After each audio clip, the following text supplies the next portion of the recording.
Oremos a nuestro Padre Celestial. Nuestro Dios, te damos gracias por el privilegio una vez más de reunirnos aquí con el fin de abrir tu palabra y escuchar tu voz, hablándonos a través de ella. Pedimos, Padre, la presencia de tu Espíritu Santo. Danos entendimiento, pues vamos a estudiar un pasaje un poco difícil, pero sabemos que para ti nada es difícil.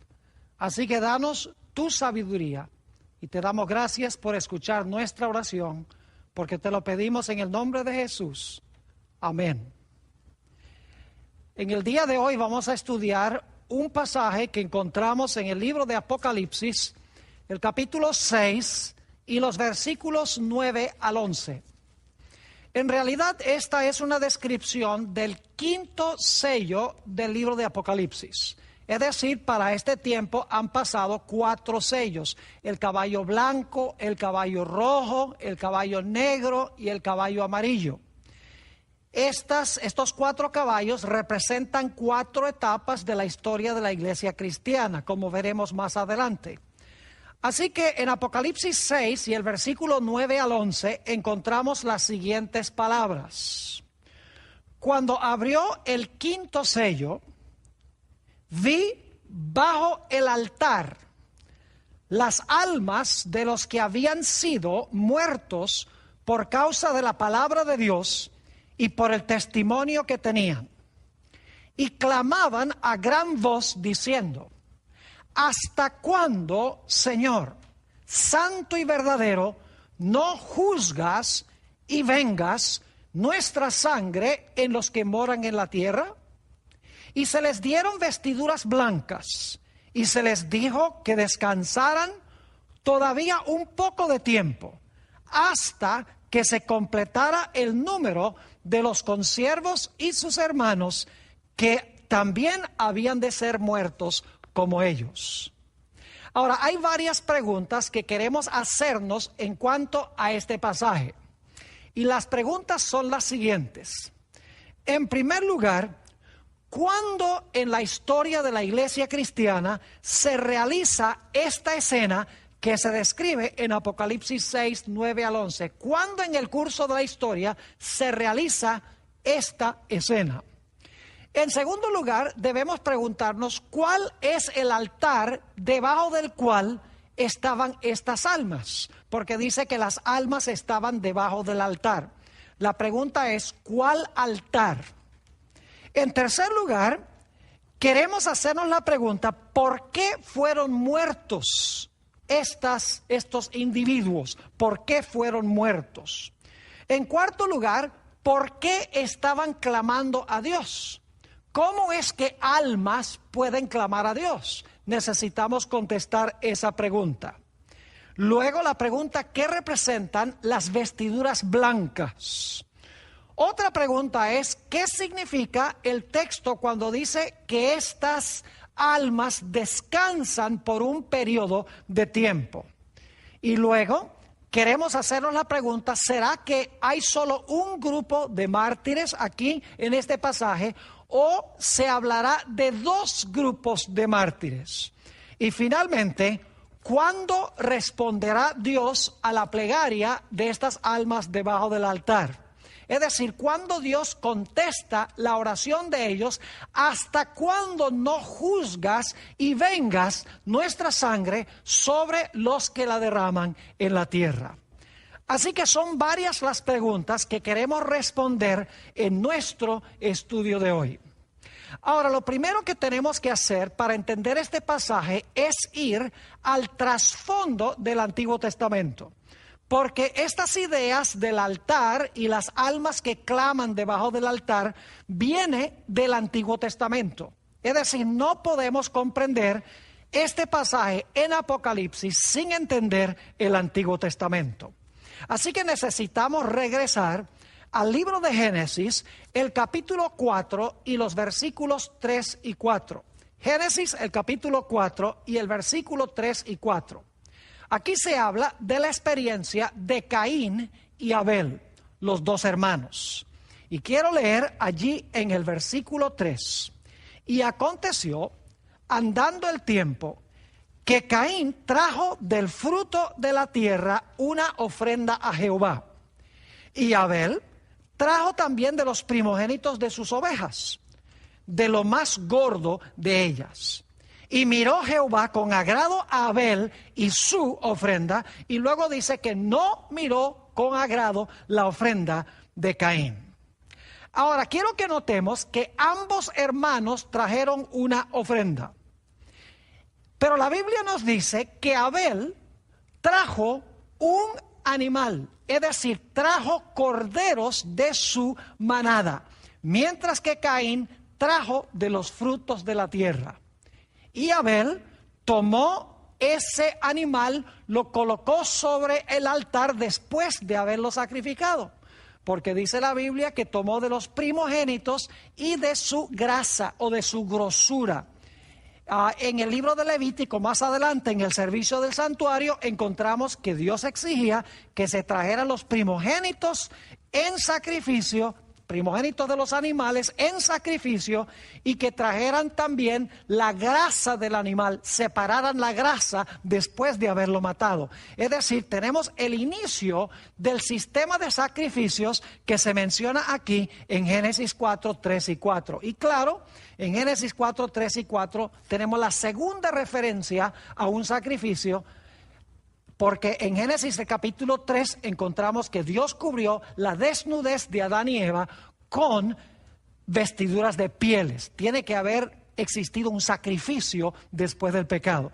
Pero esta es la primera mención explícita de un sacrificio después que fueron expulsados del huerto del Edén.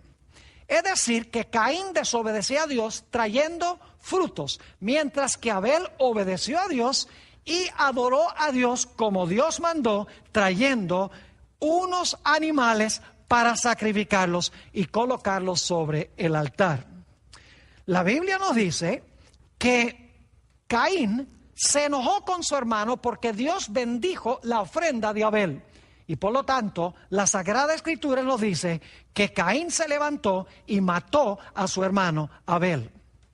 Ahora quiero que notemos Génesis el capítulo 4 y el versículo 8. Después que Caín mató a su hermano, dice: ahora pues, maldito seas tú de la tierra, que abrió su boca. Noten que la tierra abrió su boca para recibir de tu mano la sangre de tu hermano. Quiero que noten que la tierra abrió su boca y se tragó la sangre de Abel, el hermano de Caín. Ahora, quiero que noten que esta primera batalla fue una batalla entre Abel, quien era justo, y Caín, quien era injusto. Es decir, era una batalla entre los justos y los injustos, entre los buenos y los malos. Noten Hebreos 11 y el versículo 4, a donde se nos dice que Abel fue justo. Dice: por la fe, Abel ofreció a Dios más excelente sacrificio que Caín, por lo cual alcanzó testimonio de que era justo, dando Dios testimonio de sus ofrendas, y muerto aún habla por ella. Así que claramente en Hebreos 11:4 dice que Abel, porque trajo un sacrificio de un animal, él era justo. Pero la Biblia nos dice, por el otro lado, que Caín era inicuo o era maligno. Noten Primera de Juan, el capítulo 3 y el versículo 12. Primera de Juan 3, 12. Dice allí: no como Caín, que era del maligno y mató a su hermano. ¿Y por qué causa le mató? Porque sus obras eran malas y las de su hermano justas. Es decir, tenemos dos grupos representados en Caín y Abel. Tenemos a los justos representados por Abel y tenemos a los impíos representados por Caín. Y la Biblia nos dice que Caín, el inicuo, el impío, se levantó y mató al justo, mató a Abel, quien era santo. Es decir, parecía que el impío ganó y el justo perdió en la batalla. Es decir, se había cometido una terrible injusticia, porque el que era justo murió, mientras que el que era injusto vivió. Era necesario, por lo tanto, rectificar esta gran injusticia que se había cometido. Era necesario, en otras palabras, vengar la sangre de Abel. En Génesis el capítulo 4 y el versículo 10 encontramos una declaración muy importante para entender el quinto sello con que empezamos nuestro estudio. Dice en Génesis 4:10, y él le dijo, y aquí está hablando Dios, ¿qué has hecho? La voz de la sangre de tu hermano clama a mí desde la tierra. Fíjense que aquí lo que clama es la sangre de Abel. Y la sangre de Abel clama desde la tierra. ¿Y qué es lo que está clamando figurativamente la sangre de Abel? No está clamando literalmente, sino simbólicamente, figurativamente. La sangre que fue derramada en la tierra está clamando para que se le haga justicia, porque Abel, el obediente, el que adoró a Dios como Dios dijo, murió, mientras que el inicuo, el impío, vivió. La sangre está clamando por justicia cuando la sangre fue derramada en la tierra. Ahora necesitamos ir a otro lugar en el Antiguo Testamento donde conseguimos un trasfondo adicional de este pasaje que encontramos en Apocalipsis el capítulo 6. Me refiero específicamente a el altar del cual se habla en el quinto sello. La pregunta clave es, ¿cuál altar es aquel de donde las almas de los degollados están clamando a Dios? Bueno, permítame decirles que en el santuario hebreo había dos altares. Había en primer lugar el altar del sacrificio que quedaba en el atrio o en el patio del santuario, y luego estaba el altar de incienso que se encontraba en el lugar santo del santuario. Ahora la pregunta clave es, ¿cuál de estos altares es el lugar de donde claman las almas de los que fueron degollados por la palabra de Dios y por el testimonio de Jesús que ellos tenían? ¿Será el altar en el atrio o será el altar de incienso en el lugar santo del santuario? En realidad, la Sagrada Escritura nos da la respuesta a esta pregunta. Quiero que vayamos al libro del Levítico, el capítulo 4 y el versículo 7. Levítico, el capítulo 4 y el versículo 7, nos habla de lo que se hacía con la sangre cuando se sacrificaba el animal. El excedente de sangre que había se derramaba en cierto lugar. Dice allí lo siguiente, Levítico 4, 7. Y el sacerdote pondrá de esta sangre sobre los cuernos del altar, del altar de incienso aromático que está en el tabernáculo de reunión delante de Jehová. Y luego dice, y echará el resto de la sangre del becerro, escuchen bien, al pie del altar del holocausto o el altar del sacrificio que está a la puerta del tabernáculo de reunión. Fíjense que en este versículo se mencionan dos altares, el altar de incienso y el altar del holocausto o el altar del sacrificio. Pero ustedes notan que la sangre se derramaba al lado del altar del sacrificio que se encontraba en el atrio. Es decir, que no se derramaba la sangre del sacrificio al lado del altar de incienso que se encontraba en el lugar santo.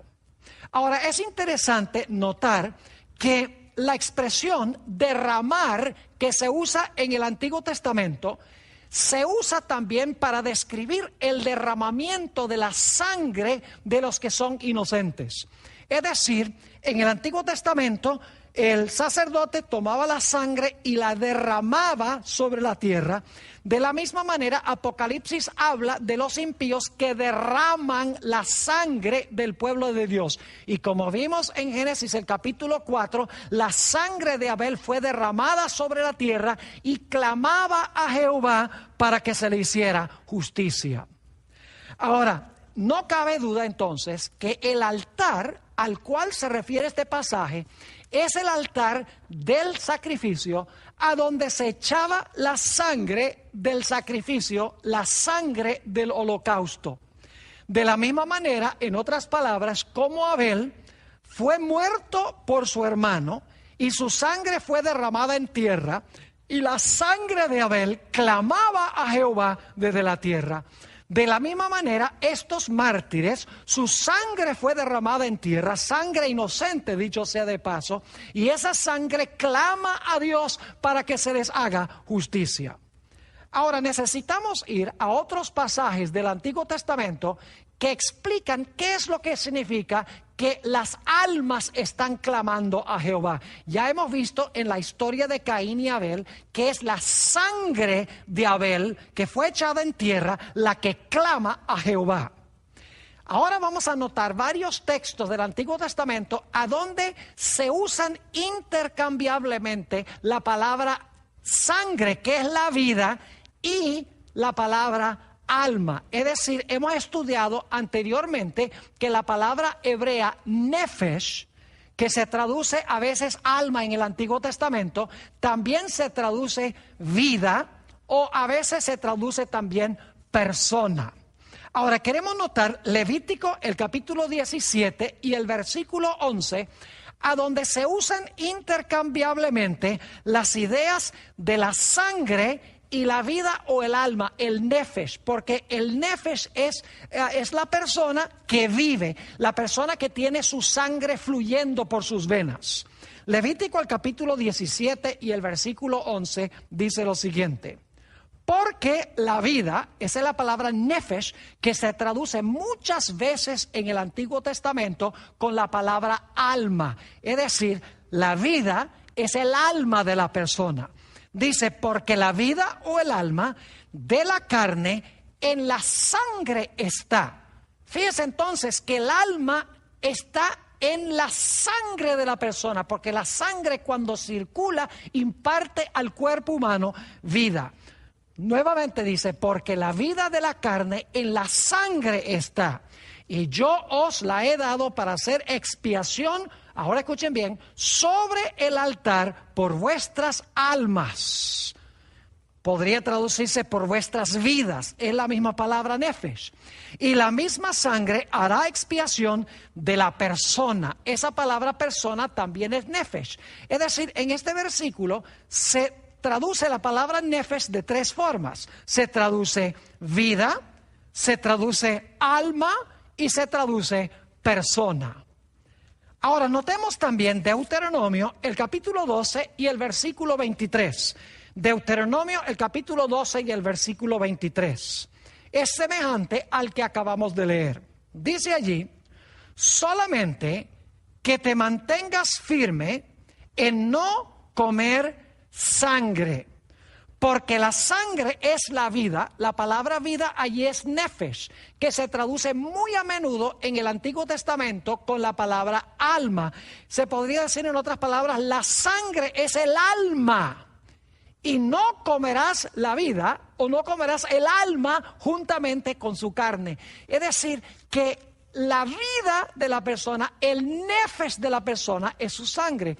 Por eso es que la Biblia dice que la sangre de Abel, que podría decirse que era el alma de Abel, estaba clamando a Dios para que se le hiciera justicia.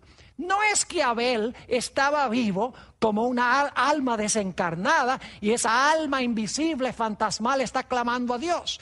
No, sencillamente se está diciendo figurativamente que la sangre de Abel, que es su alma o su vida, está clamando a Dios figurativamente, pidiendo y rogando que Dios le haga justicia. Ahora, hemos notado entonces dos trasfondos del Antiguo Testamento. El primer trasfondo se encuentra en la historia de Caín y Abel. La sangre de Abel fue echada en tierra. Y esa sangre, que es el alma o la vida de la persona, clamaba a Dios para que se le hiciera justicia. Hemos visto también que el altar a donde se mencionan estas almas de Apocalipsis 6 es el altar del sacrificio. Y cuando se sacrificaba el animal que simbolizaba a Jesús, quien tenía sangre pura, inocente, sin mancha de pecado, cuando se sacrificaba ese animal, la sangre se derramaba al lado del altar del sacrificio, allí en el santuario. Ahora escuchen bien. Muchas personas creen que este pasaje de Apocalipsis 6 está hablando de almas de personas justas que vivieron en la tierra y cuando se murieron su alma salió volando al cielo y están allá debajo del altar de incienso y están clamando las almas a Dios. ¿Hasta cuándo no vas a hacer justicia? Mis queridos amigos y hermanos, yo quiero decirles algo. Si el altar del cual habla Apocalipsis 6 es el altar del sacrificio, entonces no están esas almas en el cielo, sino que esas almas están en la tierra. Porque el atrio representaba la tierra. Allí quedaba el altar a donde se colocaban los animales que habían sido sacrificados, como Jesús fue colocado sobre la cruz del Calvario. Es decir, que esas almas de Apocalipsis 6 no están en el cielo bajo el altar clamando a Dios, sino que figurativamente están esas almas o esas vidas, esa sangre en la tierra clamando a Dios para que de alguna manera se les haga justicia. Ahora, yo quiero decirles que la historia de Caín y Abel es ilustrativa, es simbólica de dos periodos de persecución que existen y existirán en la historia de la iglesia cristiana. Es decir, que Caín y Abel, dos individuos, representan en realidad dos grupos que iban a existir en la historia de la iglesia. Un grupo de justos y un grupo de injustos. Ahora, hablemos de la primera etapa de persecución que se ilustra con la historia de Caín y Abel en la historia de la iglesia cristiana. Queremos ir a Daniel, el capítulo 7, por unos momentos, y solo tengo tiempo para repasar muy brevemente esta historia que encontramos en Daniel, el capítulo 7. Allí, Dios le mostró a Daniel una visión de 4 bestias. Y rápidamente les voy a decir qué representan las bestias.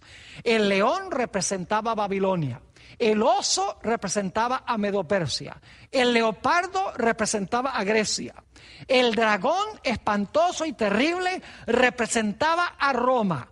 Pero luego dice la Biblia que de la cabeza de ese dragón, de la cuarta bestia, se levantaron 10 cuernos que representan las 10 divisiones del Imperio Romano que estaban completas en el año 476. Y luego entonces dice que en medio de los 10, en Europa Occidental, en medio de los reinos que vinieron de la fragmentación del Imperio Romano, se levantó un cuerno pequeño que iba a gobernar por un largo periodo de tiempo e iba a perseguir a los hijos de Dios. Y mis queridos hermanos y amigos, vamos a encontrar que ese poder representado por el cuerno pequeño representa la iglesia romana que se levantó después que cayó el Imperio Romano entre las 10 divisiones de ese imperio. Notemos Daniel, el capítulo 7 y el versículo 21, a donde se describe la persecución que desencadenó o desenlazó este cuerno pequeño contra los santos de Dios, como Caín había perseguido y matado a Abel, su hermano. Dice en Daniel 7 y el versículo 21 lo siguiente: y veía yo que este cuerno hacía guerra contra los santos y los vencía. Fíjense entonces que el cuerno pequeño en realidad es el símbolo de una iglesia, de la iglesia romana, que persiguió a los santos de Dios como Caín persiguió a Abel. Los hijos de Dios eran obedientes como Abel, adoraban a Dios como Dios mandaba como Abel. Mientras que esa iglesia es representada por Caín, que había apostatado en su adoración a Dios y estaba desobedeciendo la palabra de Dios. Ahora, ¿por cuánto tiempo iba a perseguir a los santos ese cuerno pequeño o esa iglesia? En Daniel 7:25 se amplía el periodo de tiempo. Dice, hablando de ese cuerno pequeño, y hablará palabras contra el Altísimo. Y ahora escuchen: y a los santos del Altísimo quebrantará. Ahí está la persecución. A los santos del Altísimo quebrantará. Y pensará en cambiar los tiempos y la ley. Y serán entregados en su mano. Fíjense que en realidad los santos iban a ser perseguidos e iban a ser entregados en las manos de este cuerno pequeño. Al cuerno pequeño le iba a ir bien.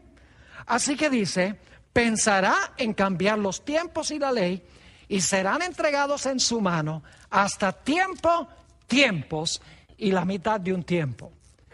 Ese periodo de tiempos y la mitad de un tiempo es un periodo que se compone de 1260 días, pero las profecías días representan años. Ahora, quiero que noten que la palabra tiempo representa un año. Tiempos, cuando no lleva un calificativo numeral, cuando no dice 3, 4, 5 tiempos, cuando sencillamente dice tiempos, en el modo de pensar hebreo, sobre el cual se basa también el Nuevo Testamento, significa 2 tiempos. Y luego medio tiempo significa medio año. Es decir, tiempo 1 año, tiempos 2 años y medio tiempo medio año. Es decir, que este cuerno pequeño iba a gobernar 3 años y medio, pero en las profecías el año tiene 360 días. Así que ustedes multiplican 1 año, que es tiempo, 360 días, luego entonces le suman 2 tiempos más, que son 2 años, 360 días cada año, sería un total de 720, y luego medio año, que serían 180 días, es decir, 360 más 720 más 180 da 1260 días en 3 años y medio. Es decir, que este cuerno gobernó por 1260 años después que se levantó. Ahora, hay otro pasaje que traza la misma historia que vimos de Daniel 7. Apocalipsis, el capítulo 13 y el versículo 2 menciona las mismas bestias de Daniel el capítulo 7. Dice allí que hubo un león, un oso, un leopardo, un dragón, que el dragón tenía 10 cuernos, y luego el dragón de 10 cuernos le dio su trono, su potestad y su autoridad a la bestia. Así como el dragón de Daniel 7 le dio su autoridad y su trono a el cuerno pequeño, la bestia de Apocalipsis el capítulo 13 recibe su trono y su potestad del dragón que reinó antes de él. Es decir, en ambos contextos tenemos león, oso, leopardo, dragón, 10 cuernos y cuerno pequeño. Y luego tenemos por el otro lado, en Apocalipsis 13, león, oso, leopardo, dragón, 10 cuernos y bestia. El cuerno pequeño es lo mismo que la bestia. Y ahora quiero que noten qué fue lo que hizo la bestia y por cuánto tiempo fue que hizo esto. Apocalipsis 13 y el versículo 5, y luego vamos a leer también el versículo 7. Apocalipsis 13 y el versículo 5, hablando de la bestia, dice: también se le dio boca que hablaba grandes cosas y blasfemias, y se le dio autoridad para actuar 42 meses. Ahora fíjense, si ustedes multiplican 42 meses, cada mes tiene 30 días, el mes profético tiene 30 días, 42 por 30 da 1260, igual que tiempos y la mitad de un tiempo. Es decir, la bestia gobernó el mismo periodo de tiempo que el cuerno pequeño. Así que dice, también se le dio boca que hablaba grandes cosas y blasfemias, y se le dio autoridad para actuar 42 meses. Y ahora fíjense lo que hizo durante ese periodo. Versículo 7, y se le permitió hacer guerra contra los santos y vencerlos. Fíjense, como Caín venció a Abel, ahora dice que esta bestia iba a hacer guerra contra los santos y los iba a vencer. Y dice, también se le dio autoridad sobre toda tribu, pueblo, lengua y nación. Pero la Biblia nos dice que al concluir los 1260 años, esta bestia iba a recibir una herida mortal. Noten lo que dice Apocalipsis, el capítulo 13 y el versículo 10. Dice allí, si alguno lleva en cautividad, que era lo que hacía la bestia, va en cautividad. Si alguno mata a espada debe ser muerto. Fíjense que la bestia mataba a espada, dice aquí. Y la Biblia dice que a espada esa bestia iba a ser muerta al terminar los 1260 años. Dice, aquí está la paciencia y la fe de los santos. En Apocalipsis 13 y el versículo 3, la primera parte del versículo nos habla de esta herida que fue dada con la espada. Dice, vi una de sus cabezas como herida de muerte. Es decir, que la bestia recibió una herida mortal cuando terminaron los 1260 años. Y eso fue en el año 1798, cuando el Papa Pío VI fue llevado cautivo a Francia y allá murió en Francia en exilio. Y el papado desde ese tiempo no ha tenido el mismo grado de poder que tenía durante la Edad Media para perseguir al pueblo de Dios. Ahora, ¿qué representaba la espada? En Romanos el capítulo 13 y el versículo 1 al 4 nos habla de lo que significa la espada. Dice, sométase toda persona a las autoridades superiores, es decir, al gobierno. Porque no hay autoridad sino de parte de Dios. Y las que hay, por Dios han sido establecidas. De modo que quien se opone a la autoridad, es decir, quien se opone al gobierno, a lo establecido por Dios resiste. Y los que resisten acarrean condenación para sí mismos. Porque los magistrados, nuevamente está hablando de los dirigentes políticos, porque los magistrados no están para infundir temor al que hace bien, sino al malo. ¿Quieres pues no temer a la autoridad? Es decir, ¿quieres no temer al poder civil?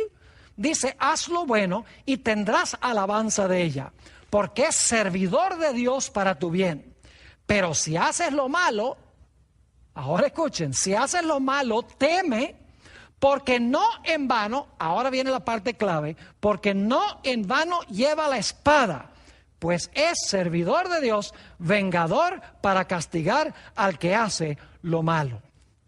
Es decir, que la Biblia nos dice que la espada con que fue herida la bestia es la misma espada que la bestia usaba para perseguir y matar a los hijos de Dios durante los 1260 años.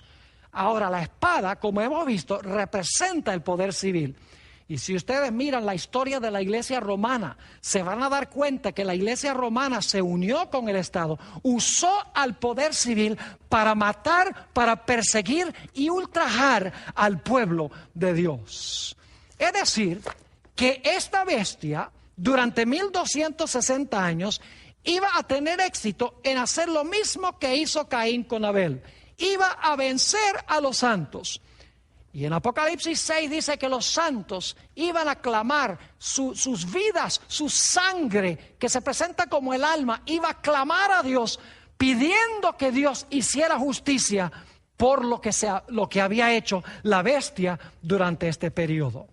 Ahora, en Apocalipsis se presenta este periodo de persecución desde otra perspectiva en la serie de las 7 iglesias en Apocalipsis 1 al 3. Solamente puedo decirles que las 7 iglesias representan 7 etapas de la historia de la iglesia, desde los 10 apostólicos hasta el tiempo del fin. La primera iglesia, Éfeso, representa la iglesia apostólica. La segunda iglesia, Esmirna, representa la iglesia que fue perseguida por los emperadores romanos. La tercera iglesia, Pérgamo, representa la iglesia cuando comenzó a apostatar en los días del emperador Constantino, cuando entraron a la iglesia una serie de prácticas erróneas, doctrinas erróneas, incluyendo la idea de que el alma es inmortal y la idea de que el domingo, el día del sol, debe ser el día de reposo, entre otras cosas. La cuarta iglesia es la iglesia de Tiatira y representa el mismo periodo de 1260 años en el cual gobernó la iglesia romana. Y quiero leer la descripción que se da de esta iglesia en Apocalipsis 2 y el versículo 20 hasta el versículo 23. Recuerden que para este tiempo ha pasado la iglesia apostólica, ha pasado la iglesia perseguida por los emperadores, ha pasado la iglesia cuando entró la apostasía en los días de Constantino y ahora estamos en el tiempo de la bestia o del cuerno pequeño, la iglesia de Tiatira. Y fíjense lo que dice. pero tengo unas pocas cosas contra ti, que toleras esa mujer Jezabel.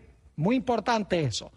Esta iglesia toleraba ¿a quién? A esa mujer Jezabel, que se dice profetiza, enseñe y seduzca a mis siervos a fornicar. No olviden esa palabra. Esta Jezabel enseña a fornicar, es decir, es adúltera, a fornicar y a comer cosas sacrificadas a los ídolos, es decir, practica la idolatría y enseña la idolatría también, además de fornicar o cometer adulterio espiritual.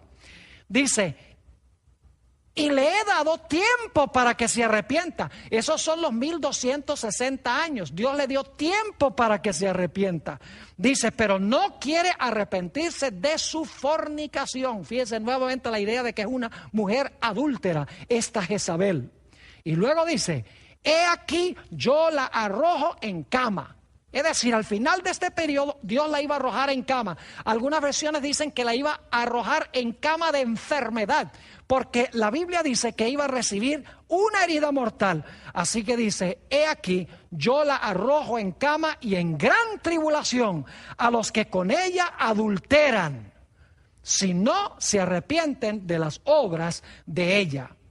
Y luego dice que tiene hijos, dice, y a sus hijos heriré de muerte. Es decir, tiene hijos esta ramera que hacen lo mismo que la madre. Dice, y a sus hijos heriré de muerte. Y todas las iglesias sabrán que yo soy el que escudriña la mente y el corazón, y os daré a cada uno según vuestras obras. Ahora, para entender esta Jezabel necesitamos regresar al Antiguo Testamento, porque este simbolismo de la cuarta iglesia viene de la Jezabel del Antiguo Testamento. Ya Jezabel hace mucho tiempo estaba muerta, porque ella murió en los días de Acab. Murió, en realidad la tiraron de un segundo piso y fue pisoteada por los caballos.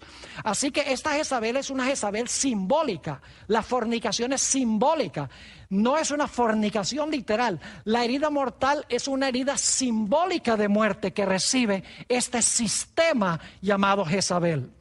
Notemos algunas cosas en cuanto a Jezabel que nos va a ayudar a entender a la iglesia durante este periodo. Dice en 2 de Reyes 9:22, cuando vio Joram a Jehú, dijo, ¿hay paz, Jehú? Y él respondió, ¿qué paz? Con las fornicaciones de Jezabel, tu madre, y sus muchas hechicerías. Fíjense que era una fornicaria en el Antiguo Testamento. Estaba fornicando o adulterando con el rey de Israel en un matrimonio ilícito. Como en Apocalipsis, la ramera se entremezcla con los reyes de la tierra en una relación ilegítima. En 1 de Reyes 18:4 se dice también que esta mujer era una asesina. Dice, porque cuando Jezabel destruía a los profetas de Jehová, Abdías tomó a 100 profetas y los escondió de 50 en 50 en cuevas y los sustentó con pan y con agua. Así que así, fíjense, Jezabel era hechicera, estaba fornicando con el poder político, estaba fornicando con el rey. Dios dice que destruía Jezabel a los justos, a los profetas de Jehová.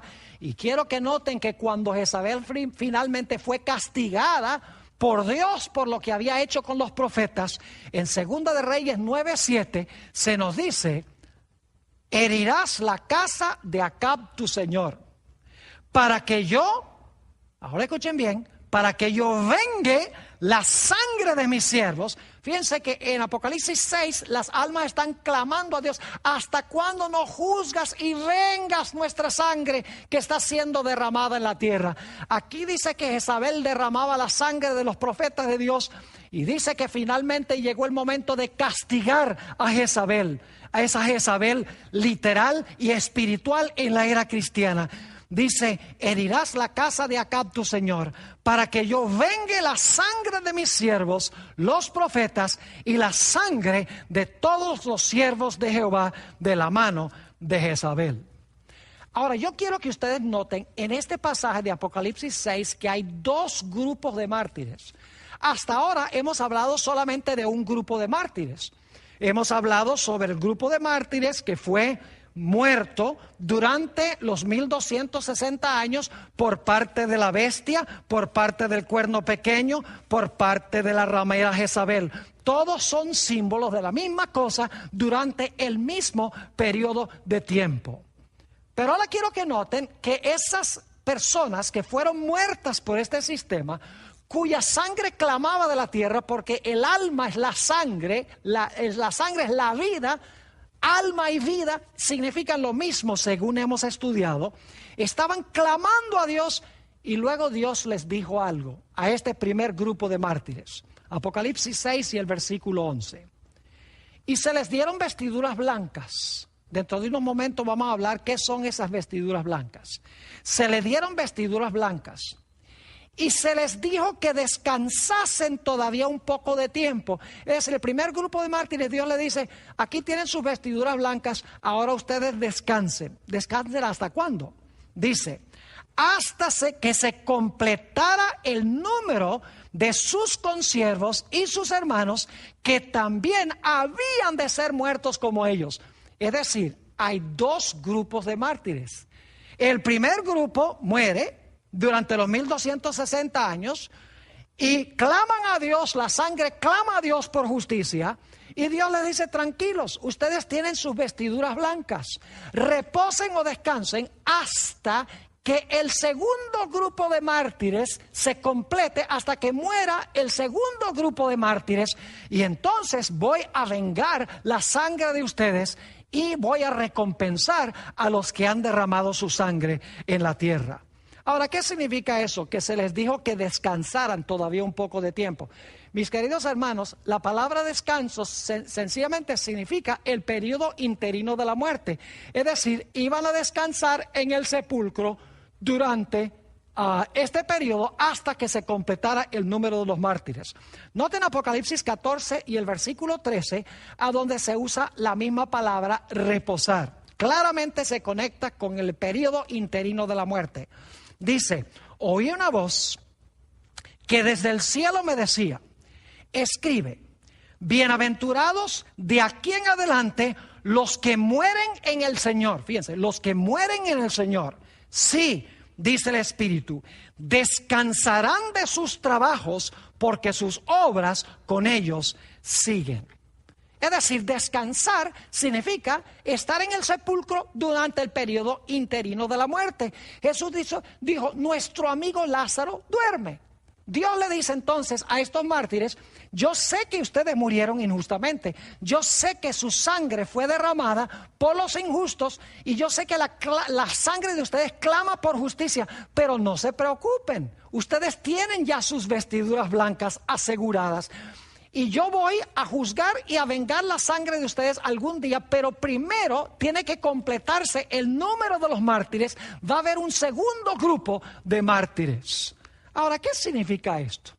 Bueno, necesitamos volver a Apocalipsis 13 para ver cuándo será este momento en que se va a matar el segundo grupo de mártires. Escuchen bien, esto va a suceder en el futuro, según la Biblia, cuando la bestia que persiguió, cuando el cuerno pequeño que persiguió, cuando la ramera que persiguió durante los 1260 años, se le sane su herida mortal, va a perseguir de nuevo.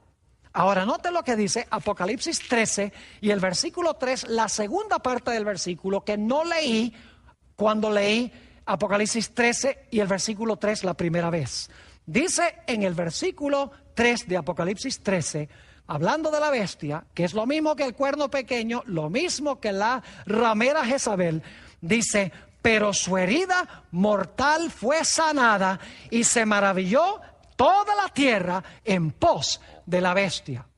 Y no tengo tiempo de explicarles todo lo que va a pasar cuando se está en la herida, pero les puedo asegurar que según la Biblia, esta bestia que recibió la herida mortal al terminar los 1260 años, que por un tiempo estuvo esta bestia muerta, pero que su herida de muerte será sanada, es un poder o una bestia que será ayudada por otra bestia para recuperar su poder y perseguir de nuevo al pueblo de Dios. Ese periodo se describe en Apocalipsis 13 y el versículo 11 y 12.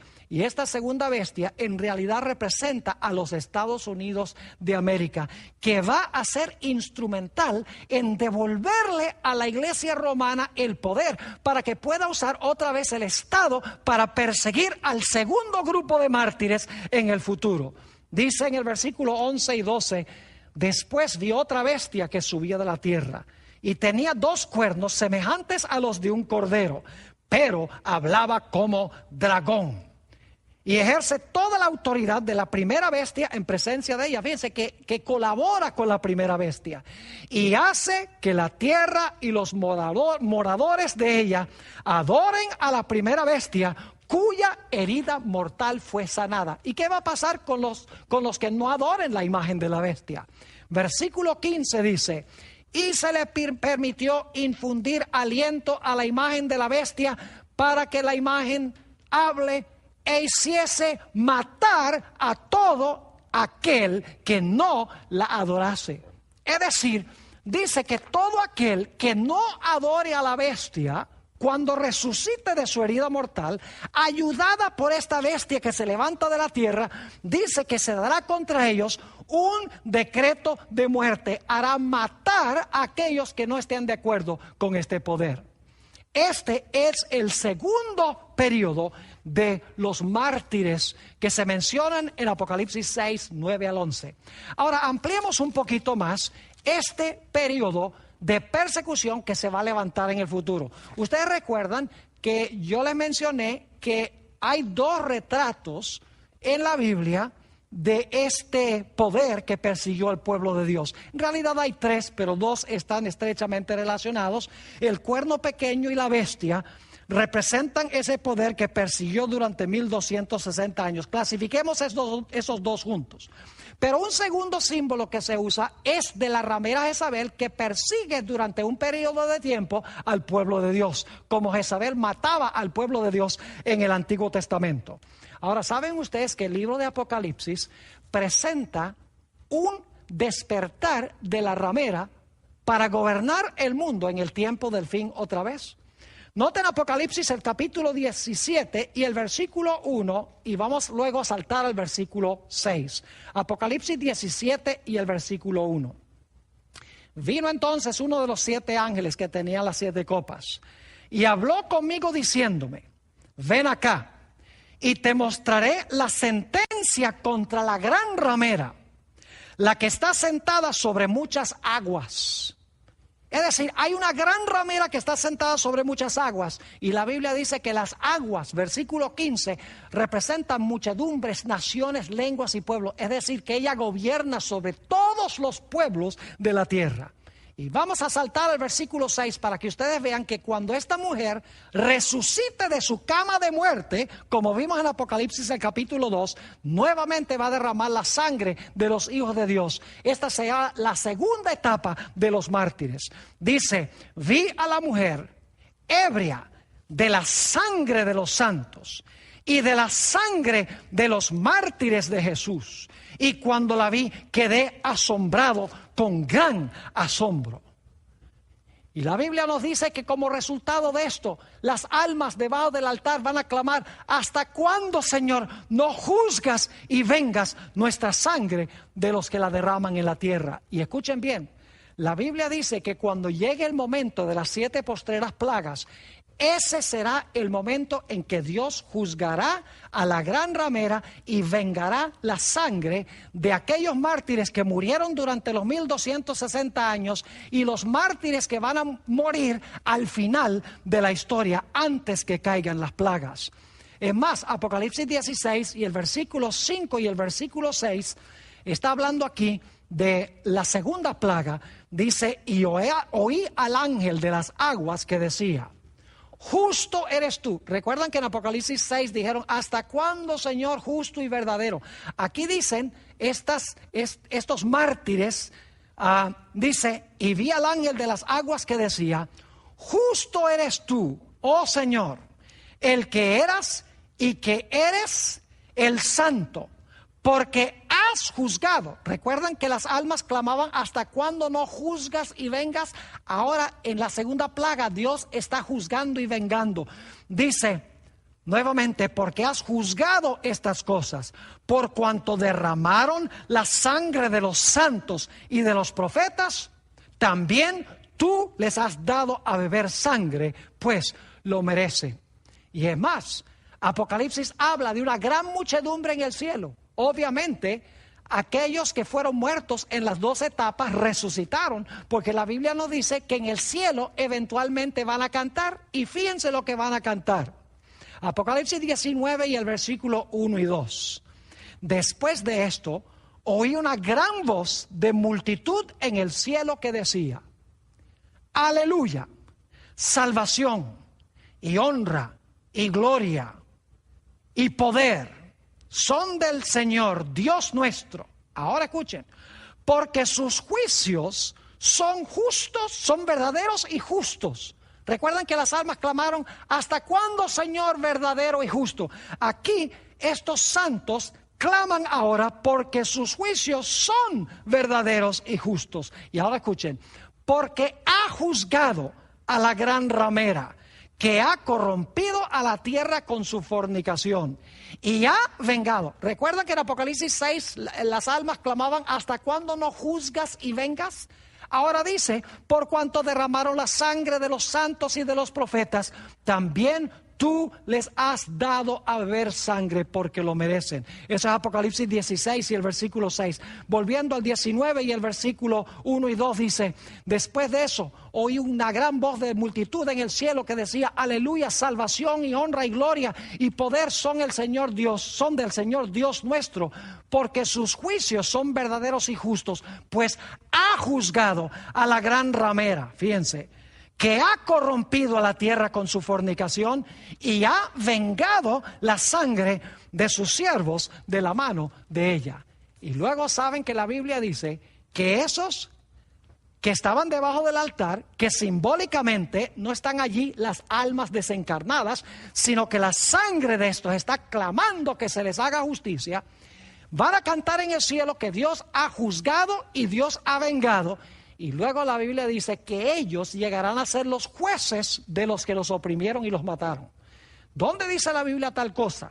Apocalipsis 20 y el versículo 4 dice: y vi tronos, y se sentaron sobre ellos los que recibieron la facultad de juzgar. Y vi las almas de los decapitados por causa del testimonio de Jesús y por la palabra de Dios, la misma expresión de los que estaban clamando debajo del altar. Pero ahora fíjense que las almas de los decapitados ahora van a clamar no su sangre estando muertos, sino que ahora van a juzgar a los que los oprimían y mataban. Sigue diciendo: y vi tronos, y se sentaron sobre ellos los que recibieron la facultad de juzgar.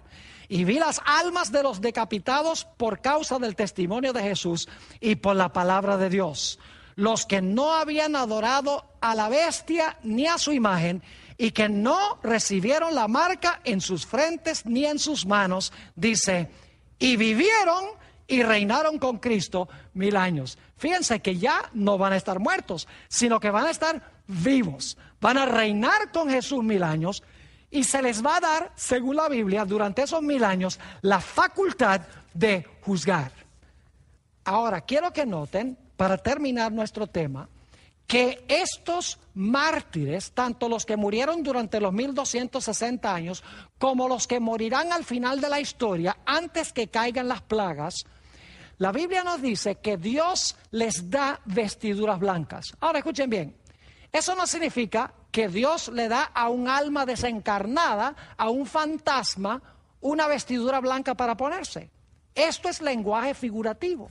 Es decir, cuando Dios abre los libros, y esto lo hemos estudiado antes, cuando Dios abre los libros y examina sus casos y ve que ellos eran justos y que los que los mataron eran injustos, entonces Dios va a reversar el juicio que se hizo en la tierra y va a decir: estos merecen la salvación porque estos tenían la justicia de Cristo Jesús. Es decir, se les garantizan sus vestiduras blancas en el juicio, examinando sus casos, y luego entonces Dios dice: descansen ustedes un tiempo hasta que se complete el grupo de los mártires, y entonces yo voy a juzgar y a vengar la sangre de ustedes sobre la ramera en las plagas, y cuando yo venga, ustedes van a cantar su victoria en el cielo, y entonces por 1000 años se van a sentar a juzgar a los que los oprimieron. Eso es lo que está enseñando este pasaje. Ahora permítame darles un ejemplo. El Señor Jesucristo una vez dio una parábola de una fiesta de bodas, a donde el dueño de la fiesta de bodas repartió mantos antes de la fiesta, para que los huéspedes llegaran en el manto especial que él había provisto. Y la Biblia nos dice que todos llegaron allí con sus mantos, pero llegó un hombre con vestimenta común que no se puso el manto. Y por lo tanto la Biblia dice que cuando el esposo vio a este hombre que no tenía el vestido de bodas, no tenía el manto de bodas, lo mandó a sacar y a echar donde es el lloro y el crujir de dientes. Ahora, mis apreciados amigos, tenemos que admitir que al cielo no se va a meter nadie así que luego Jesús diga: pero tú no debes estar en el cielo. Claro que no. Todos los que van al cielo van allá y están preparados, y es justo que estén allá. Esta escena de Mateo 22 lo que está diciendo es que antes que Jesús venga, Él va a examinar los casos de cada una de las personas. Y Jesús va a reversar las decisiones de los tribunales terrenales. Aquellos que fueron muertos injustamente recibirán la salvación, y aquellas personas que participaron en oprimirlos y en martirizarlos sufrirán las consecuencias. Ahora, mis apreciados amigos, entonces este pasaje no tiene nada que ver con almas desencarnadas que están debajo de un altar en el cielo clamándole a Jehová. Sencillamente significa que las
Walking streets lit by distant stars, lost in the electric hum, eyes reflected in shattered glass, dreams buried in the past. Silent whispers through digital air, city breaths, we collide. Ghosts of neon trails, they haunt all these echoes we can't hide. We dance in synthetic lights, shadows of forgotten nights. We chase our endless tides, through neon dreams we glide. Fading footprints in the snow, hollows unwind, lost within our mind. All we feel is a light in the endless night. Secrets whisper true, a world of endless blue, waking hand in hand, the love we understand.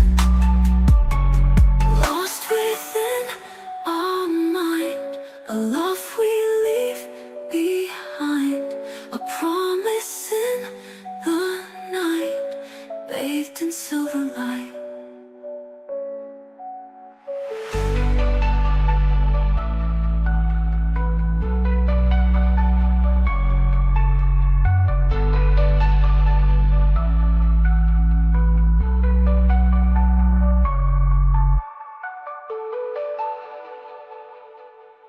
sangre de los hijos de Dios clama por justicia, y gloria al Señor, que la Biblia nos dice que viene el tiempo en que Dios va a juzgar y Dios va a vengar la sangre de todos sus hijos que fueron muertos por ser fieles a Dios. Ojalá nosotros escojamos estar entre estos grupos.